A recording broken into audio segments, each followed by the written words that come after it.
함께 주의 사랑을 주의 선하심을 부르시면서 예배 시작하도록 하겠습니다.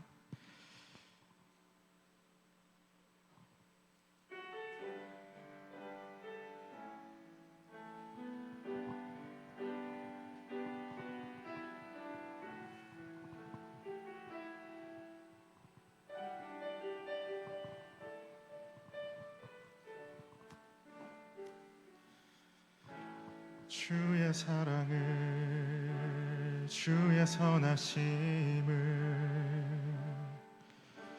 주의 은혜를 생각해보라. 하늘보다도 더 높으신 아버지의 사랑 크고 놀랍네. 아버지 사랑 크고 놀랍네. 주의 사랑을 주의 선하심을 주의 은혜를 생각해보라. 하늘보다도 더 높으신 아버지의 사랑 크고 놀랍네. 아버지 사랑 크고 놀랍네. 내 어찌 그 사랑 잊으리. 내 어찌 주의 긍휼 잊으리. 내 영혼의 모든 소원 만족시킨 하나님. 주의 사랑을 주의 선하심을 주의 은혜를 생각해보라. 하늘보다도 더 높으신 아버지의 사랑 크고 놀랍네. 아버지 사랑 크고 놀랍네. 주의 사랑을 주의 선하심을 주의 은혜를 생각해보라. 하늘보다도 더 높으신 아버지의 사랑 크고 놀랍네.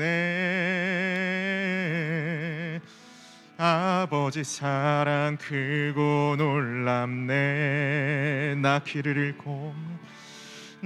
길을 잃고 헤맬 때 그 사랑 날 찾아내셨네.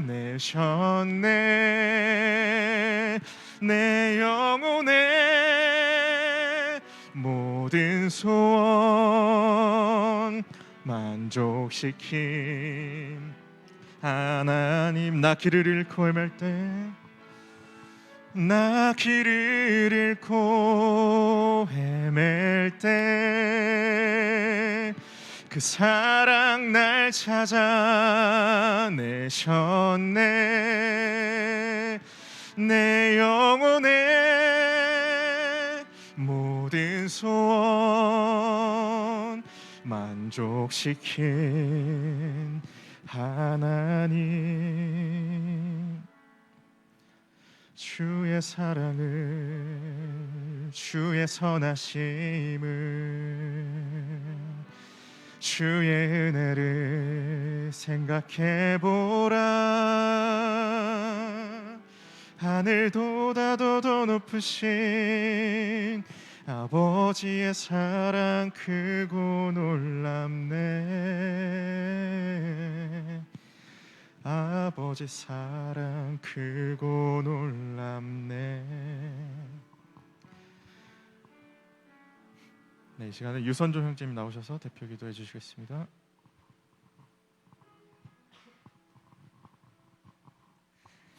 기도드리시겠습니다. 하나님 아버지, 이렇게 좋은 날에 주일을 맞아 하나님을 예배할 수 있어서 너무나도 감사드립니다. 하나님, 우리가 일주일 동안 살아가면서 하나님을 생각하고 하나님께 예배드리면서 주일을 기대하면서 이 자리에 예배 가운데 나왔습니다. 이 시간 저희가 찬양을 하고 기도를 하고 말씀을 들으면서 하나님께서 우리에게 주시는 말씀 기억하고 새기고, 그리고 하나님의 뜻이 무엇인지 알고 나갈 수 있도록 인도하여 주시옵소서. 하나님, 오늘 받으시는 이 예배 정말 기쁘게 받아주실 줄 믿으며 오늘 예배로 일주일 살 수 있도록 항상 하나님과 동행하는 삶 살도록 도와주시옵소서. 감사하며 살아계신 예수님의 이름으로 기도드렸습니다.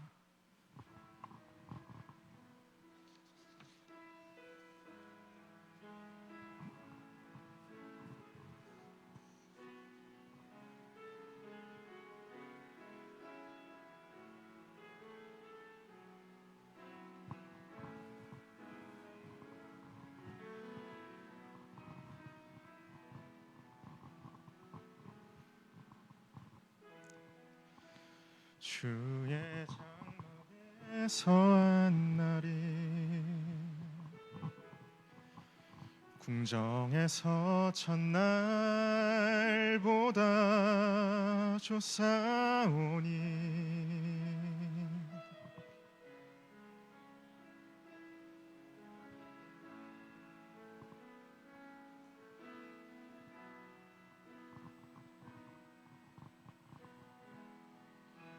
주의 성산에서 한 날이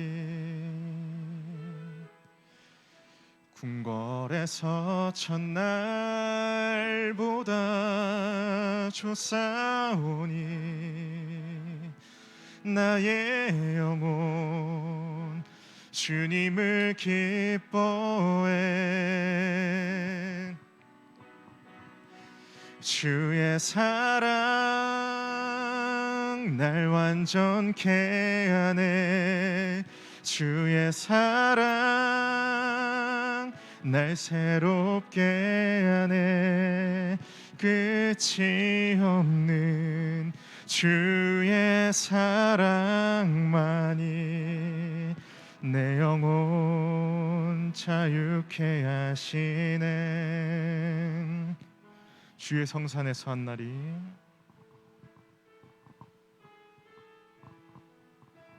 주의 성산에서 한 날이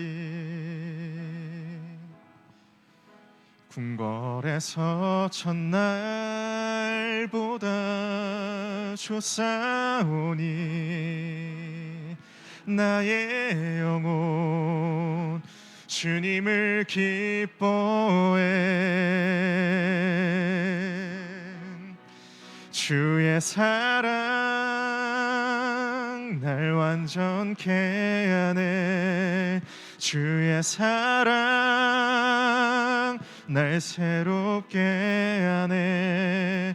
끝이 없는 주의 사랑만이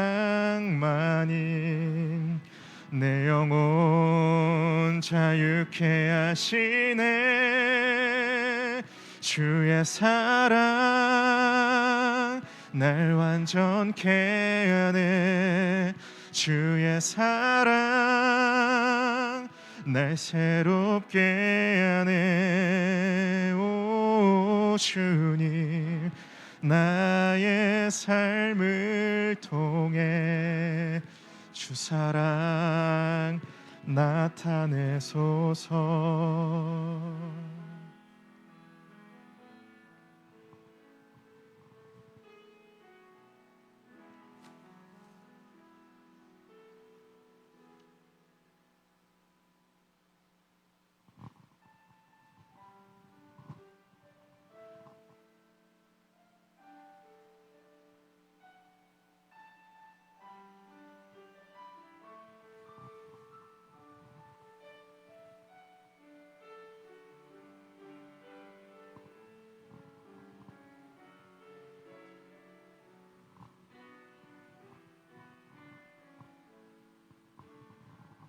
오직 주의 은혜로 오직 주의 은혜로 지금 여기 서 있네. 한없는 경배, 한없는 찬양, 내 영혼 예배 드리네. 나를 위해 이 땅에 오신 주의 은혜, 십자가 고통 이기신 주님, 그 은혜 어찌 잊으리. 주 은혜 날 채우시네. 주 은혜 보게 하시네. 살아가는 동안 은혜로만 살리. 십자가 은혜로, 오직 주의 은혜로, 오직 주의 은혜로 지금 여기 서 있네. 한없는 경배, 한없는 찬양, 내 영혼 예배 드리네. 나를 위해 이 땅에 오신 주의 은혜, 십자가 고통 이기신 주님, 그 은혜 어찌 잊으리. 주 은혜 날 채우시네. 주 은혜 보게 하시네. 살아가는 동안 은혜로만 살리. 십자가 은혜로 주 은혜 날 채우시네. 주 은혜 날 채우시네. 주 은혜 보게 하시네. 살아가는 동안 은혜로만 살리. 십자가 은혜로 살아가는 동안, 살아가는 동안 은혜로만 살리. 십자가 은혜로. 네, 우리 이 시간에 기도할 때에 함께했던 찬양의 가사를 생각하시면서 정말 주님의 전에 나와서 예배하는 것이 정말 기쁨인 줄을 우리가 알게 하시고, 또한 살아가는 동안 우리가 주님의 은혜로만 사는 것을 주님 또한 알게 하시고, 이번 한 주간도 살아갈 때, 그리고 평생을 살아갈 때에 아버지 주님의 품 안에서, 주님의 그 은혜 안에서 충분히 누림으로써 우리가 살아가게 해달라고, 그런 청년부가 되게 해달라고 이 시간 함께 기도하면서 나가겠습니다. 기도하시겠습니다.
다 함께 일어나서 헌금 드리는 시간 갖도록 하겠습니다.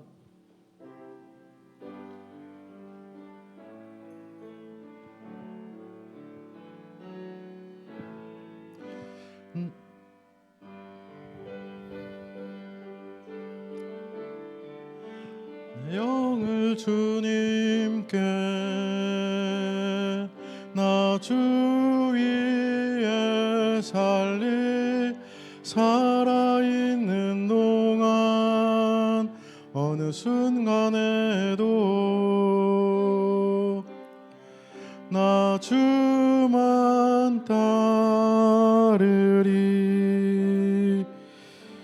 자리에 앉아 주시고요. 특별한 광고는 없습니다. 오늘도 끝나고 나서 가족 모임은 있고요. 가족장들이 줌을 통해서 또는 예배 후에 여기서 소그룹 모임을 하셔도 됩니다. 다만 좀 이렇게 멀리 떨어져서 하시면 될 것 같습니다. 가족 모임 내용은 가족장 단톡방에 올렸고요. 그리고 먼저 다음 주까지는 이렇게 예배를 드리고 또한 그 다음 주에 어떻게 될지 정부 지침을 들으면서 좀 바뀔 것 같습니다. 현재 교회는 7시 반, 9시, 11시, 12시 반 그리고 청년 예배까지 2시 이렇게 계속 예배를 드립니다. 그래서 여기 청년 같이 참석해 준 두 전도사님들도 계속 예배를 드리고 있어요. 아마 피곤하실 텐데 감사하고요. 그리고 여러분들 이 코로나가 어떻게 될지 모르기 때문에 여러분 스스로도 많이 좀 조심해 주시고 그리고 이 교회 오실 때는 혹시라도 이제 발열이라든지 있으면은 스스로 온라인 예배로 드리셔도 됩니다. 그래서 인스타로 해서 실시간 예배 드리고 또 이 예배 영상을 녹화해서 유튜브를 통해서 이렇게 주소를 또 보내드릴 겁니다. 그래서 모든 공지사항은 청년 단톡방을 통해서 하고 있습니다. 그래서 여러분들 단톡방은 이 알림 해제하지 마시고 꼭 자주 안 올리니까 여러분들 그 내용 잘 확인하시면 될 것 같습니다. 잠시 기도하겠습니다. 사랑의 아버지 하나님 감사합니다. 하나님께 나오면서 또 하나님께 예물을 드립니다. 참으로 아무도 경험하지 못했던 그 시대를 살아감으로 인하여서 여러 가지 혼란스러움이 있지만은 그 가운데서도 우리가 예배드리게 하심을 감사드리고 또한 하나님께 나오면서 모든 것들을 주신 하나님께 하나님의 것을 다시 돌려드립니다. 하나님 이 예물이 하나님 나라를 위하여서 늘비 청년교회 부흥을 위하여서 귀하게 쓰임 받을 수 있도록 주민도하여 주시옵소서. 감사드리며 예수님 이름으로 기도드립니다. 아멘. 말씀 찾겠습니다. 창세기 17장 1절에서 5절입니다. 창세기 17장 1절에서 5절까지 말씀 보겠습니다.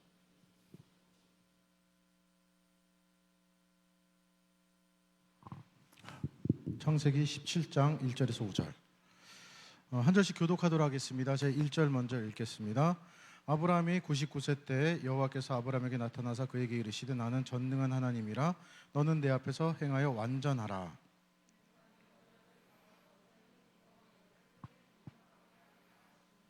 아브라함이 엎드렸더니 하나님이 또 그에게 말씀하여 이르시되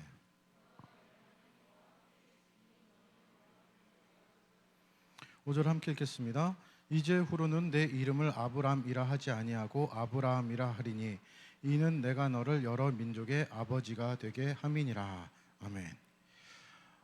긴 추석 연휴가 이제 끝났습니다. 찾아보니까 이번 주간에도 하루 쉬는 날이 있어서 여러분들 그래도 좋으실 것 같은데 노는 것은 좋습니다. 그것도 길게 놀면은 더 좋고요. 인터넷 쳐다보니까 어떤 사람이 이 연휴 공휴일이 언제 또 있는가 막 이렇게 뒤졌더라고요. 그러면서 8월 15일이 윤달로 돼가지고 2번 끼는 해가 있습니다. 여러분 혹시 찾아보신 분 계시나요? 아무도 없나 봐요. 2052년에 2052년에 윤달이 8월이 됩니다. 그래서 8월 15일이 음력으로 8월 15일이 2번 낍니다. 여러분들 이제 표정은 좀 좋아지는데 근데 관습적으로 이 윤달이 껴서 그 달이 2번 들어가는 공휴일은 한 번만 한대요. 그러니까 8월 15일은 2번이지만은 한 번만 쉬는 때가 2052년입니다. 물론 그때까지 다 여기 대부분은 살고 있겠죠. 아무튼간 이렇게 찾을 만큼 노는 것은 사람들이 좋아해요. 게다가 이번 추석 때 또 코로나로 인해서 어떻게 됐는지 모르지만은 아마도 친척들이 모인 가족들이 꽤 있을 겁니다. 사람들과 만나고 그동안 만나지 못했던 사람들과 만나면서 북적거리면서 이야기도 하고, 또 우리 청년들도 혹시 이제 결혼 얘기 오고 한 사람도 있을 테고, 또 뭐 직장 얘기 다 좀 싫어하는 얘기들 이렇게 많이 얘기를 했을 겁니다. 그래서 혹 뭐 우리 청년들 중에서는 이 혼자가 좋다, 추석이라서 친척 들어온 것이 더 귀찮고 별로 좋지 않다라고 생각하는 사람도 있을 겁니다. 혼자가 좋을 때도 있지만은 사실 사람은 함께 살아가게 되어 있습니다. 그러니까 함께 살아간다라는 것은 공동체 생활에 익숙하게 만들어진 존재가 우리들이라는 것입니다. 처음에 만들어질 때부터 우리는 혼자가 아닌 나와 다른 누군가 같이 살게끔 창조되었습니다. 그래서 혼자라는 것은 굉장히 힘들게 혼자 독처한다고 하죠. 고독을 느끼게끔 하나님께서 만드셨어요. 그럼에도 불구하고 왠지 혼자 있는 것이 좋을 때도 있긴 합니다. 아무 걱정 없이 그냥 자연 되게 좋은 곳에서 혼자 딱 누워서 뭔가 이 묵상에 잠기고 명상에 잠기고 이런 것들이 좋을 수도 있을 겁니다. 하지만 그것이 짧은 시간이라면 괜찮지만은 긴 시간 동안에 혼자만 있어야 된다라면은 굉장히 힘든 일이 되겠죠. 또한 혼자 있다라는 것은 그동안 나하고 같이 지내던 사람과 단절이 됐다는 것을 의미하기도 합니다. 우리 그런 관계들 많이 있겠죠. 서로 친해졌다가 뭔가 문제로 인해서 다툼이 일어나고, 그리고 흔히 전문 용어처럼 쓰는 것처럼 막 요즘 잘 쓰죠. 쌩 까는 거 있죠. 그래서 서로 모른 척하고 단절된 그 상태가 오래가면 힘든 겁니다. 게다가 나하고 갑자기 단절된 그 사람이 그동안 나하고 굉장히 친분이 있고 친하고 내가 의지하고 내가 뭔가 굉장히 도움을 받고 그런 관계였다면은 더욱더 힘들죠. 거기에 덧붙여서 단절됐음에도 불구하고 왜 그런지 모른다라면은 굉장히 힘든 겁니다. 지금 뭐 앉은 사람들이 우리 떨어져 앉아도 그래도 좀 친한 사람들이 앉아 있을 텐데요. 그 사람과 영문 모르게 아무 까닭 모르게 내가 눈치채지 못하고 있는데 갑자기 그 사람이 쌩까요. 모른 척해요. 단절됩니다. 그거는 굉장히 힘든 일이고 굉장히 큰 스트레스로 다가올 겁니다. 오늘 살펴볼 이 아브라함이 그런 일을 경험하게 되는데요. 인간관계에 있어서의 다툼도 굉장히 힘들지만은 아브라함이 그동안 의지하고 따라가고 그리고 전적으로 하나님의 힘만 의지하고 쫓아갔는데 하나님과의 단절되는 그 일이 오늘 발생하게 됩니다. 이런 것을 침묵이라고 제가 이렇게 설교 제목을 해놨는데, 침묵이라는 그 사전적인 의미는 아무 말 없이 그냥 그대로 있는 거래요. 상대방이 뭐라고 하든지 간에 반응하지 않고 그냥 그대로 있는 것. 그 사람이 들었는지 안 들었는지도 모르겠어요. 듣고 나서 모른 척 하는 건지 아니면 알면서도 모른 척 하는 건지 그냥 안 듣는 건지도 모르겠는데 아무튼간 하나님의 침묵이 등장합니다. 이 하나님의 침묵은 사실 창세기 15장부터 시작이 됩니다. 한번 넘어가 볼까요? 창세기 15장입니다. 15장은 굉장히 중요한 장으로 하나님과 아브라함이 약속하는 언약을 맺는 장입니다. 그래서 어떤 약속을 하시느냐? 15장 5절을 한번 볼까요? 그를 이끌고 밖으로 나가 이르시되 하늘을 우러러 무뼈를 셀 수 있나 보라. 또 그에게 이르시되 내 자손이 이와 같으니라 라고 얘기를 하시면서, 같으리라 얘기하시면서 아브라함하고 하나님께서 무슨 약속하느냐, 언약을 맺느냐, 하나님께서 아브라함의 자손을 정말로 많이 무뼈를 셀 수 있나 봐라. 셀 수 없습니다. 그것처럼 많게 해주겠다 약속하시는 거예요. 한 구절 더 볼까요? 18절입니다. 18절에 보면은 그날에 여호와께서 아브라함과 더불어 언약을 세워 이르시되 내가 이 땅을 애굽 땅 강에서부터 그 큰 강 유브라데까지 내 자손에게 주노니. 좀 큰 땅입니다. 그 땅을 네 자손에게 준다라는 말은 그 땅을 가득 채울 만큼 정말로 자녀들도 주겠다라는 의미죠. 그러니까 자녀가 정말로 많아지게 해주겠다, 그 자녀가 땅을 차지하게 해주겠다라는 언약을 맺으세요. 그러니까 굉장히 좋은 언약입니다. 근데 문제는 아브라함에게 자녀가 없다는 거예요. 아들이 없어요. 아들이 없는 상황 속에서 자녀가 많아지게 해주겠다, 뭐 이거는 양아들을 얻으라는 것인지 영문을 모르겠습니다. 사실상 아브라함도 나이가 꽤 들었고 아내도 나이가 들었기 때문에 육체적으로 자녀를 낳는다라는 것이 굉장히 힘들어지고 있는 가운데 있습니다. 그래서 이 일을 어떻게 해야 될까라는 가운데 16장으로 넘어가 보면은 이 아브라함의 아내 사레라고 표현되어 있는데 아무튼간 이름이 또 사레라고 바뀌니까 쉽게 그냥 사라로 통일하겠습니다. 사라를 통하여서 아이를 낳지 못하니까 사라가 그의 여종인 하갈을 아브라함과 동침하게 만들어요. 그래서 자녀를 낳는 내용이 등장합니다. 한번 16장 1절 볼까요? 아브라함의 아내 사레는 출산하지 못하였고 그에게 한 여종이 있으니 애굽 사람이요 이름은 하갈이라. 사레가 아브라함에게 이르되 여호와께서 내 출산을 허락하지 아니하셨으니 원하건대 내 여종에게 들어가라. 내가 혹 그로 말미암아 자녀를 얻을까 하노라 하매 아브라함이 사레의 말을 들으니라. 이렇게 나옵니다. 사레가 자녀가 없어요. 그러니까 아브라함 가족에 자녀가 없는 겁니다. 15장에 분명히 보면은 이 창세기 15장 굉장히 중요한 장이거든요. 하나님과 아브라함이 언약을 맺으면서 그 자녀가 하늘의 별처럼 땅의 모래처럼 풍성하게 될 것이다라고 약속하셨는데 중요한 건 자녀가 없어요. 그 자녀가 없는 원인을 사라는 2절에서 명확하게 얘기를 합니다. 사레가 아브라함에게 이르되 여호와께서 내 출산을 허락하지 아니하셨으니 이렇게 나와요. 그러니까 그들이 자녀가 없는 이유는 사레가 생각하기에는 하나님께서 자녀를 허락하지 않으셨다 이겁니다. 하나님께서 자녀를 주지 않으셨어요. 사실 이것은 굉장히 큰 모순입니다. 부모가 자녀에게 야 너는 내 재산을 물려받아서 굉장히 큰 부자가 될 거야. 아무튼 부자가 될 거야 하면서도 돈은 한 푼도 안 준다라면 그건 말이 이상한 거죠. 자녀가 많아져서 이 땅 어디서부터 어디까지 이스라엘 땅 가득을 채울 것이다. 네 자녀들이 뭐 별을 봐라. 그 별보다 더 많아질 것이다. 모래처럼 많아질 것이다 약속하셨는데 자녀를 안 주신대요. 자녀를 안 주시니까 기다리다 못해서 아브라함은 이 사레의 여종과 동침하여서 아이를 낳게 됩니다. 3절에 보면 그렇게 나와요. 아브라함의 아내 사레가 그 여종 애굽 사람 하갈을 데려다가 그 남편 아브라함에게 첩으로 준 때는 아브라함이 가나안 땅에 거주한 지 10년 후였더라. 이렇게 나옵니다. 그러니까 가나안 땅에 거주한 지 10년 뒤예요. 그러니까 사실 꽤 오랜 기간이 흘러왔습니다. 꽤 오랜 기간 동안 기다려왔고 그리고 하나님이 주시리라고 생각을 하고 있는데 안 주세요. 안 주셔요.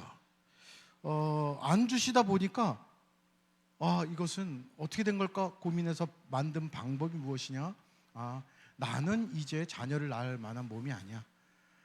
그리고 나에게는 뭔가 하나님이 뭔가 있는지 안 주셔. 내 여종을 통해서 자녀를 낳자 이겁니다. 사실 사레가 고민했던 것 15장에 아까 이건 굉장히 중요한 언약장이라고 했는데 언약장인 15장에서도 아브라함에게도 비슷한 장면이 나와요. 하나님께서 너를 통하여서 많은 민족이 복을 받게 하겠고 네 자녀가 많아질 것이다 라고 얘기했는데 자녀가 없잖아요. 그래서 아브라함이 생각한 것은 무엇이었느냐? 아브라함은 나는 자녀가 없으니까 내 상속자로 내가 지금 같이 살고 있는 종을 얘기를 합니다. 하나님께. 하나님, 나하고 같이 있는 엘리에셀이라는 이 종이 있습니다. 이 자를 상속자로 삼아 주십시오. 방법이 없지 않습니까? 라는 생각이었을 거예요. 그랬더니 하나님께서 아니다. 네 몸에서 날 자가 그 대를 이어서 하나님의 복을 받을 것이다. 복의 근원이 될 것이다. 이렇게 얘기를 하십니다. 그래서 아브라함은 아마 생각을 접었을 거예요. 내 종을 상속자로 만들려고 했는데 그게 아니었나 보다라고 생각했겠죠. 그런데 15장 지나고 나서는 그래도 자녀가 없다 보니까 이제는 아브라함이 마음 접었는데 이제 사레가 나서서 자기의 여종을 붙여줍니다. 사레의 생각은 맞았을까요? 틀렸을까요? 먼저 인간적인 편에서 보다 보면 맞습니다. 왜냐하면 자녀가 나와요. 이스마엘이라는 아들이 나옵니다. 16장 마지막 절을 한번 볼까요? 16절 뒤쪽에 보면은 16장 16절입니다. 하갈이 아브라함에게서 이스마엘을 낳았을 때 아브라함이 86세였더라라고 얘기하면서 하갈이 이 아브라함을 통해서 아들을 낳습니다. 성공한 거예요. 사라의 생각처럼 나에게 자녀가 없는 것 여호와께서 주시지 않는 거야. 하갈을 통해서 해보자. 여종을 통해서 한번 해보자 했더니 진짜 낳은 겁니다. 그래서 이스마엘을 낳았어요. 왠지 성공했다고 생각이 들 텐데 이제부터 찜찜해져요. 우리는 성경을 장과 절로 구분해서 읽지만은 본래 성경은 장과 절이 없습니다. 그래서 이 16장 16절과 17장 1절은 붙어 있어요. 근데 후대의 신학자들이 편의를 위해서 나눈 겁니다. 근데 왜 16장과 17장을 나눴냐면은 16장 16절 86세였더라라고 시작 끝나고 17장 1절은 어떻게 시작이 돼요? 아브라함이 99세 때 이렇게 나옵니다. 한 절밖에 차이가 안 나지만은 사실 이어진 구절이지만 왜 구분했느냐? 앞에는 86세 때 끝났고요. 이제 99세예요.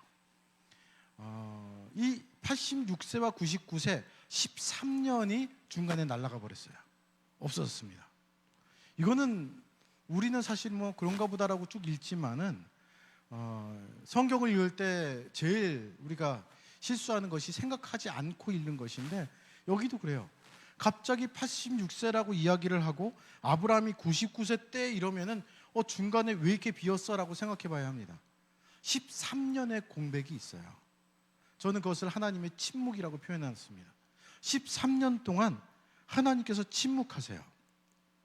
아무 말 없으세요. 뭐 그 정도는 뭐 이렇게 생각할 수 있겠지만은 아니요. 아브라함에게 있어서 하나님은 어떤 분이었느냐? 창세기 12장부터 갈대아 우르에서 또는 이 굉장히 문명이 발달되었던 그 사는 아브라함이 살고 있던 그 고향에서 하나님께서 갑자기 부르시거든요.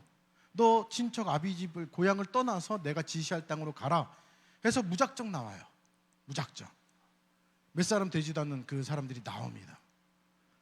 그러고 나서 애굽에 내려갔다가 가나안 땅에 들어갔다가 여러 가지 일들을 겪는데 전쟁도 치릅니다.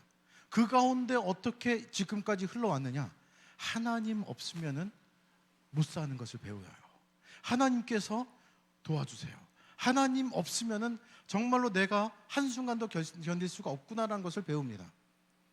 그래서 이 순간에 아마 아브라함에게 있어서 지금 요 86세 전까지만 하더라도 아브라함은 하나님 어떻게 보면 하나님 없으면 못 사는, 하나님께 무슨 일만 있으면 묻고 하나님께서 응답해 주시고 하나님께서 어떻게 하라고 명령하시고 이런 것들이 굉장히 익숙해져 있는 상태였을 겁니다.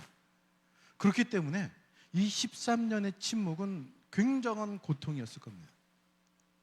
물론 인간 우리들이 살아가는 상황 속에서도 뭐 TV를 보다 보면은 뭔가 틀어져 가지고 뭐 굉장히 오랫동안 말도 안 하고 서로 싸우고 이런 것들을 보이긴 하더라고요. 아까 처음에도 말씀드렸지만은 영문을 몰랐을 수도 있어요. 이스마엘을 낳았어요. 스스로는 그렇게 생각했는지 모릅니다. 드디어 자손이 생겼어. 아들이 생겼어. 하나님께서 하신 그 약속이 이제 이루어질 거야. 하나님 이스마엘을 낳았습니다. 이렇게 얘기했더니 하나님이 대답 안 하시는 거예요. 그 순간부터 그냥 단절됐습니다. 첫째 날에 물어도 대답 없으시고 다음 날 물어도 대답 없으시고 그것이 얼만큼 흘러가요? 13년이 될 때까지 대답이 없으세요. 여러분들 지금 옆에 있는 사람들과 뭐 당장 단절이 돼도 굉장히 답답할 겁니다.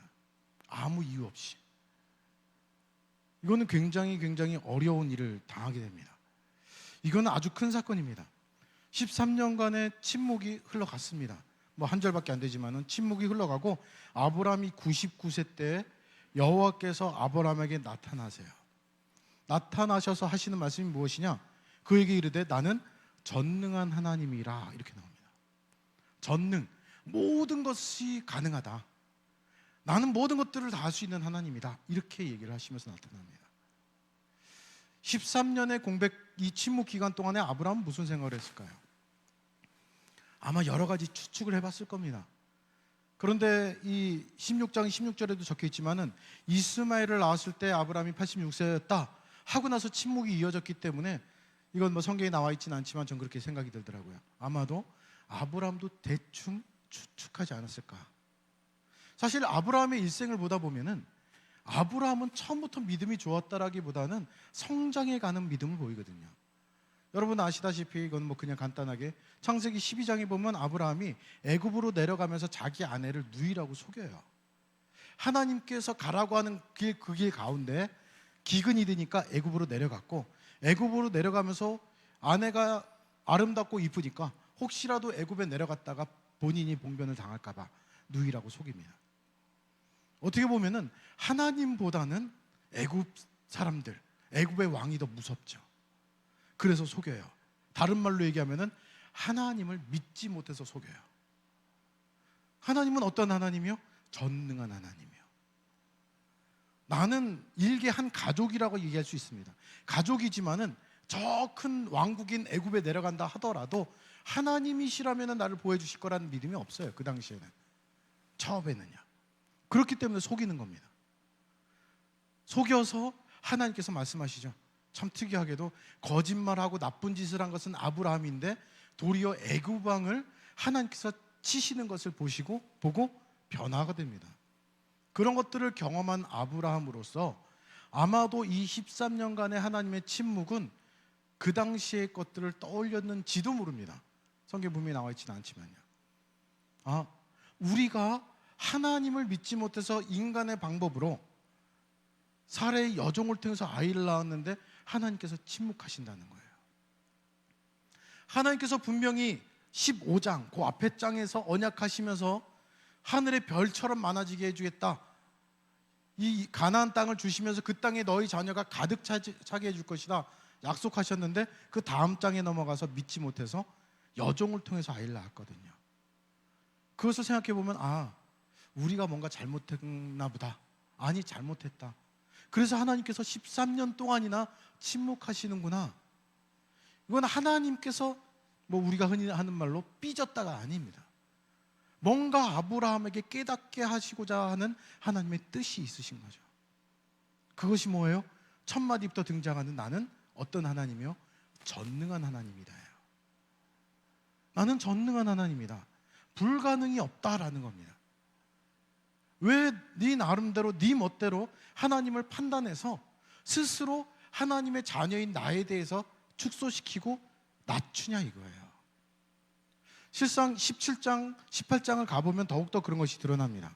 17장은 15장에 버금갈 정도로 중요한 장인데 17장은요. 15장이 하나님과 아브라함의 언약이라면 17장은 하나님과 아브라함의 언약의 표징, 상징이 나오는 장입니다. 그것을 할례라는 말을 쓰게 되는데 이 할례라는 것은 남자의 성기 끝부분을 잘라내는 겁니다. 아브라함은 생각합니다. 하나님, 제가 지금 자녀가 없습니다. 제 종 엘리에셀을 하나님의 상속자, 나의 상속자로 삼아 주십시오. 아니다, 네 몸에서 날 자다. 그러는데 하갈을 통해서 나왔어요. 인간적인 방법에서는 이제 다 끊겼거든요. 사실 아브라함도 나이 들었고 사례는 이제 18장에 가보면은 이 생리가 끊겼기 때문에 자녀를 낳을 수가 없는 상태가 됩니다. 근데 아브라함에게 먼저 17장에서 어떻게 하시느냐? 할례를 통하여서 네 몸에서 날 자다. 근데 네 몸은 지금 자녀를 낳을 수 없는 상태야 라는 것의 상징으로 또한 할례를 주세요. 하나님과의 언약의 상징이기도 하지만은 이것은 내가 뭔가 할 수 있다가 아니에요. 하나님께서 해주신다는 의미입니다. 그래서 할례를 행하는 것이 등장하고 18장에 가면은 또 무엇이 나오느냐? 한번 찾아보겠습니다. 18장 11절. 아브라함과 사라는 나이가 많아 늙었고 사라에게는 여성의 생리가 끊어졌느니라. 사라가 속으로 웃고 이르되 내가 노쇠하였고 내 주인도 늙었으니 내가 무슨 즐거움이 있으리요? 그러면서 13절 여호와께서 아브라함에게 이르시되 사라가 왜 웃느냐 이르기를 내가 늙었거늘 어떻게 아들을 낳을 수 있습니까? 그러니까 이제는 육체적으로는 못 난다예요. 그냥 못 난다. 이건 한마디로 불가능하다라는 겁니다. 아브라함의 할례 또한 이 사라는 여하튼 육체적으로 자녀를 낳을 것이 불가능해졌습니다. 그랬더니 14절에서 이렇게 얘기하시죠. 여호와께 능하지 못한 일이 있겠느냐? 이렇게 나와요. 여호와께 능하지 못할 일이 있겠느냐? 다른 말로 간단하게 얘기하면은 하나님은 어떤 하나님이다? 전능한 하나님이다 이렇게 이야기하세요. 아브라함도 아이를 낳을 수 없고 사례도 이제는 아이를 낳을 수 없어요. 그러다 보니까 인간적인 마음에서는 어떤 수단 방법을 써서라도 자녀를 낳아야 되겠다고 생각했겠죠. 그래서 하갈을 통해서 이스마엘을 낳은 상태입니다. 그리고 그것을 깨닫게 해주시는 스스로 깨달아 봐라라는 침묵의 13년이 흘러가요. 침묵의 13년. 그것을 통해서 하나님은 더 불가능한 상황을 만드세요. 아브라함의 생식기 끝쪽을 자르셨고 사라는 13년이 흘러가서 아이 생리가 끊어지게 만드십니다. 끊어지고 나서도 하나님은 자녀를 주실 수 있는 전능한 하나님이다라는 것을 얘기하십니다. 오늘 제가 설교 제목을 잡았는데 저거는 우리 입장에서는 굉장히 불만스러운 얘기입니다. 왜냐하면 전능하신 하나님의 침묵이에요. 전능하시다라면 하나님은 침묵하시면 안 되죠. 사실 하나님의 침묵이라는 것을 우리가 느낄 때는 하나님께서 침묵하셔서 답답한 겁니다. 요즘 아마 많은 그리스도인들이 제일 답답할 거예요. 교회가 욕을 먹고 뭐 욕먹을 짓을 하긴 하지만은 또 전체가 그렇지는 않잖아요. 그런데도 많은 지탄을 받습니다. 이런 때 뭔가 하나님께서 나타나서 뿅 이렇게 해주시면 좋을 것 같아요. 뭐 백신 언제 개발된다, 치료제가 나타난다, 뭐 이런 얘기 하는데 많은 사람들이 얘기를 합니다. 뭐 내년에나 될 거다, 내후년 될 거다. 근데 그 앞에 하나 붙이면 해결되잖아요. 하나님은 전능하시니까 전능하신 하나님이 어떻게든지 해결해 주실 수 있잖아요.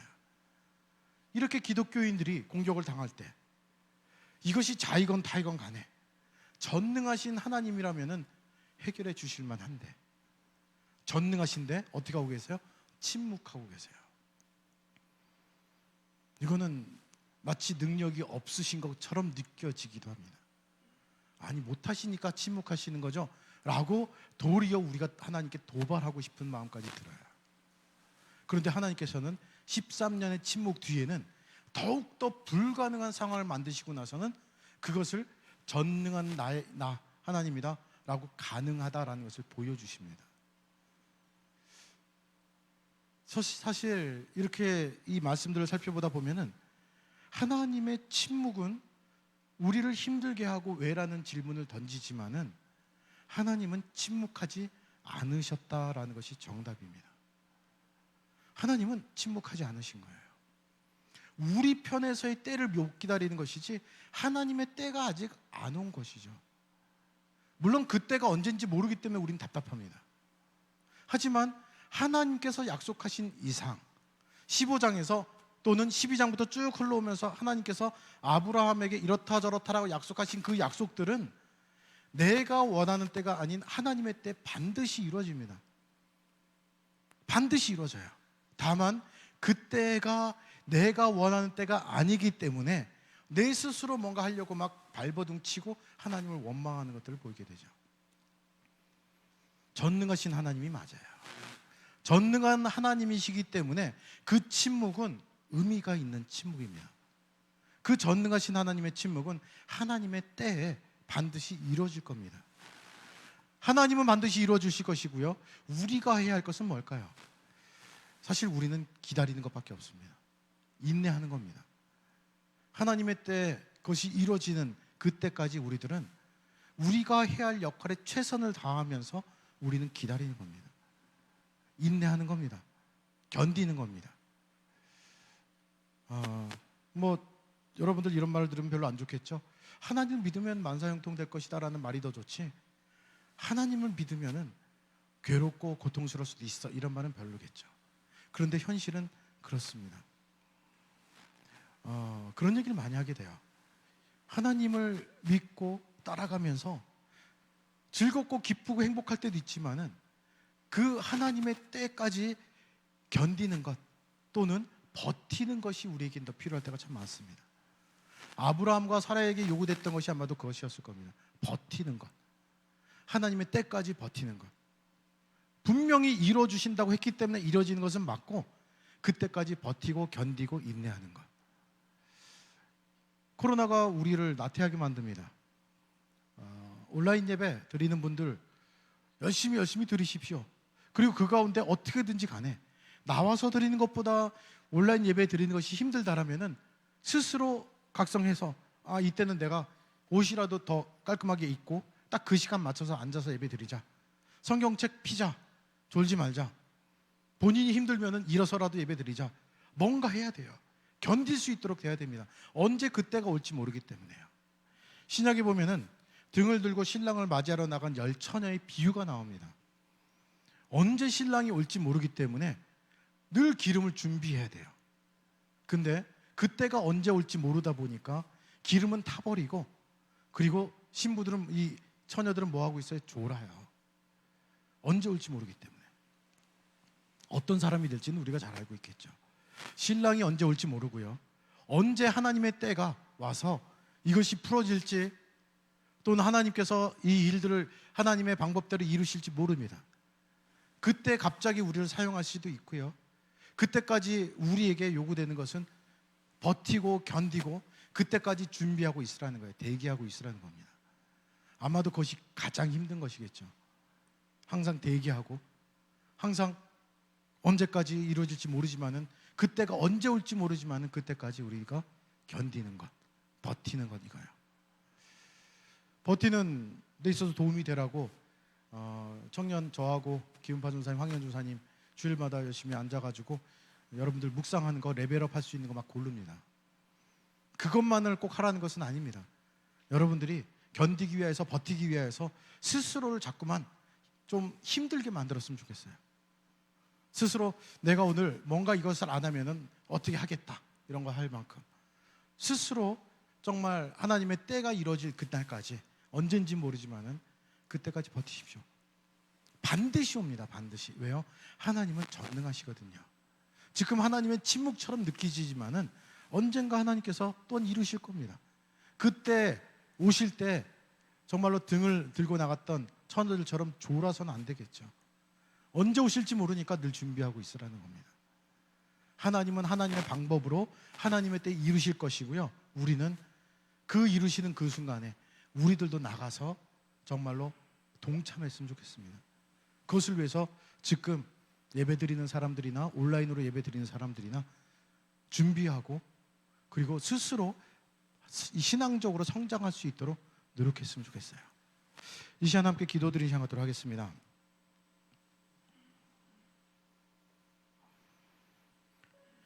하나님의 침묵은 그냥 방관하시는 게 아닙니다. 하나님은 이 세상에 돌아가는 모든 것들을 지금도 여전히 통치하십니다. 지금 이 상황도 알고 계셔요. 우리가 어떤 상황 속에서 힘들어하고 있고 무엇을 하고 있는지 다 알고 계십니다. 방치하시는 것이 아닙니다. 다만 하나님의 방법을 우리가 모를 뿐이고, 하나님께서는 반드시 하나님의 뜻을 이루실 겁니다. 하나님께 우리가 요구할 건 없습니다. 기도할 수는 있죠. 하나님 좀 빨리 올 수 있도록, 뭔가 좀 잘 되는 일이 빨리 올 수 있으면 좋겠습니다라고 기도할 수는 있지만은 하나님의 뜻을 움직이는 건 아닙니다. 우리가 해야 될 것은 하나님의 뜻이 이 땅에 이루어질 때 준비된 자인가 아닌가의 문제입니다. 그것을 우리가 생각했으면 좋겠습니다.